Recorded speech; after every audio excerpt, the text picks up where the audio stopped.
Pelaksanaan pembangunan Ibu Kota Negara Nusantara di Sepaku Penajam Pasir Utara hingga Rabu siang terus berlangsung.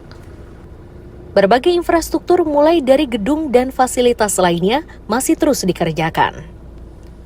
Kamis siang, Presiden Joko Widodo kembali bertandang ke IKN untuk meresmikan sejumlah proyek, salah satunya adalah pembangunan Bank Indonesia. Kepindahan kita semua dan termasuk dalam pidatonya, Presiden menjelaskan alasan pemindahan ibu kota negara. Salah satunya adalah pemerataan. Ia menyebut jumlah penduduk Indonesia saat ini mencapai 278 juta jiwa. Dari jumlah tersebut, 56% hidup di Pulau Jawa. Kondisi serupa terjadi pada roda ekonomi yang 58% diantaranya berada di Pulau Jawa dan Jakarta. Aksa rupa siap mengawal perekonomian nasional dari jantung ibu kota Nusantara. Masih ada yang bertanya kepada saya, Pak, kenapa kita pindah ke Kalimantan Timur, pindah ke Nusantara? Masih ada yang menanyakan itu kepada saya. Supaya kita tahu semuanya bahwa penduduk kita saat ini sudah 278 juta. Dan 56% itu hidup di Jawa. 56% dari 17.000 pulau yang kita miliki, penduduknya ada di Jawa, 56%. Dan yang kedua, PDB ekonomi. Perputaran ekonomi kita 58%, 57-58% juga ada di Pulau Jawa. Dan lebih terutama di Jakarta.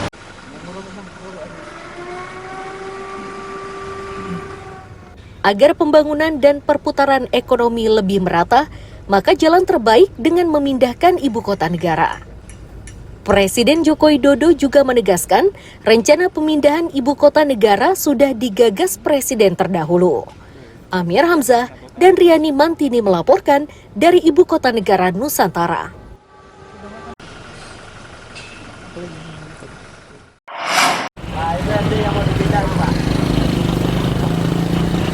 Sekolah Dasar Negeri 020 di Sepaku, Penajam Pasir Utara inilah yang menjadi salah satu sasaran Presiden saat berkunjung ke Ibu Kota Negara Nusantara. Sekolah ini disasar karena akan didirikan gedung baru yang lebih representatif.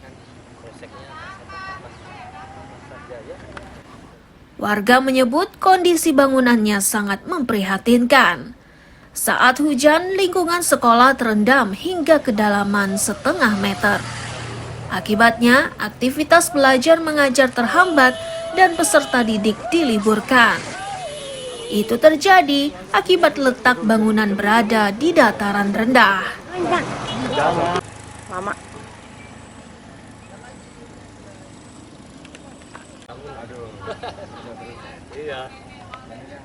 Yang kami ketahui bahwa sekolah tersebut berada persis di pinggir jalan. Pertama membahayakan, mengingat dengan adanya ibu kota, kendaraan ini sangat banyak sekali, besar sekali, laju-laju. Terus kemudian lokasi yang ada saat ini ketika ada musibah banjir, nah sering tenggelam. Iya. Sampai batas apa itu, Pak? Setengah meteran ada. Jadi sampai menghambat aktivitas sekolah ya? Betul. Siap. Sering beberapa kali siswa yang bersekolah di situ itu diliburkan. Nah dengan adanya pemindahan seperti ini, tanggapan warga, Pak? Kan kebetulan dekat rumah juga ya kayaknya ya sekolah. Seperti apa nih, Pak? Kami sangat menyambut positif.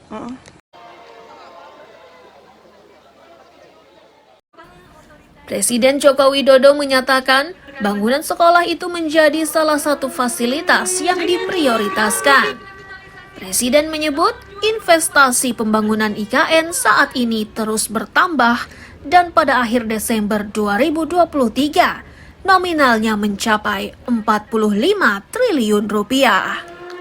Dengan ini groundbreaking revitalisasi SD Negeri 020 Sepaku resmi dimulai.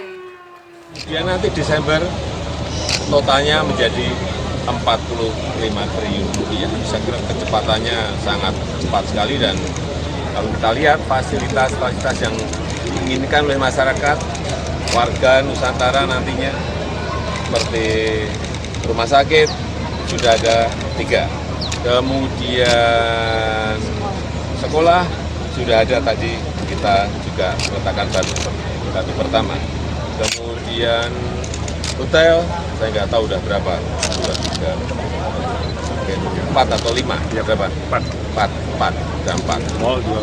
Mall sudah 2.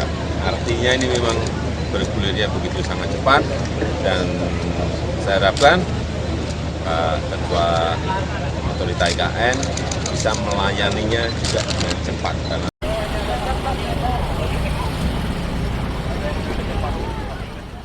Warga berharap pembangunan dan pemindahan ibu kota negara ikut memberi dampak ekonomi bagi masyarakat.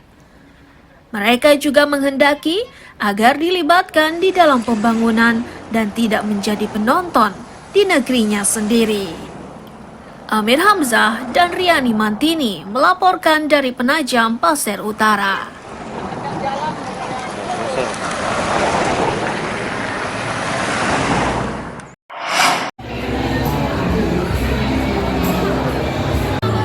Seperti inilah suasana Brau Expo 2023 yang digelar di halaman Gor Pemuda Tanjung Redep, Kabupaten Berau, Rabu malam. Expo sangat ramai karena diisi 120 stand, mulai dari kantor dinas hingga pelaku usaha mikro kecil dan menengah.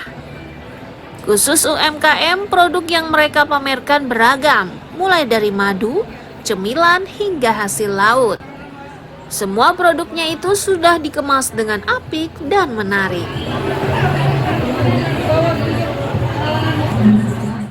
Ramainya produk lokal di pameran tersebut membuat warga tertarik.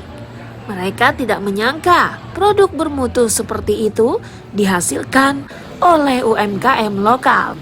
Mereka mengaku produk lokal sudah lama didengarnya, namun baru kali ini melihat secara langsung.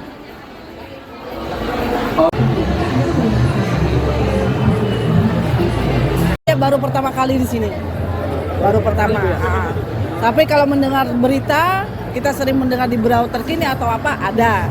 Cuma untuk melihat langsung, secara langsung tidak pernah. Baru sekarang saya lihat. Nah, dengan melihat produk yang ada seperti apa Bu? Sebagai warga Berau? Ya sebagai warga Berau ya bangga lah.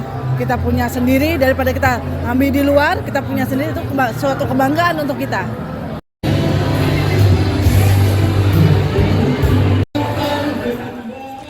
Ramainya produk lokal ini tidak lepas dari rumah kemas.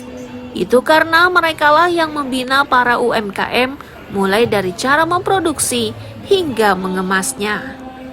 Pembinaan itu tujuannya agar produk UMKM Berau tidak kalah dengan daerah lainnya.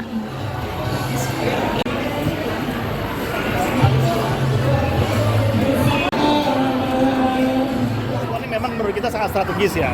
Artinya kalau kita lihat event ini kan berlangsung selama kurang lebih 10 hari dan semua orang akan datang ke sini ya. Nah, kita juga akan meningkatkan awareness pada semua masyarakat bahwa memang hari ini Berau itu punya oleh-oleh sendiri, produk lokal. Kita punya madu, kita punya coklat, kita juga punya beberapa produk-produk yang lain ya, kayak snack dan sebagainya, yang secara kualitas itu tidak kalah dengan yang di luar gitu. Nah, ini familiarisasinya yang perlu dengan adanya Berau Expo ini tentu saja membuka channel ya kepada seluruh masyarakat. Bayangkan berapa puluh ribu orang yang akan datang ke sini dalam 10 hari, itu merupakan market lah ya untuk kita edukasi mengenai produk-produk kita. 2, 1. Brau Expo 2023 yang berlangsung 10 hari ini diyakini akan terus ramai karena warga banyak yang penasaran dan memburu produk lokal. Amir Hamzah dan Miko Gusti melaporkan dari Kabupaten Berau.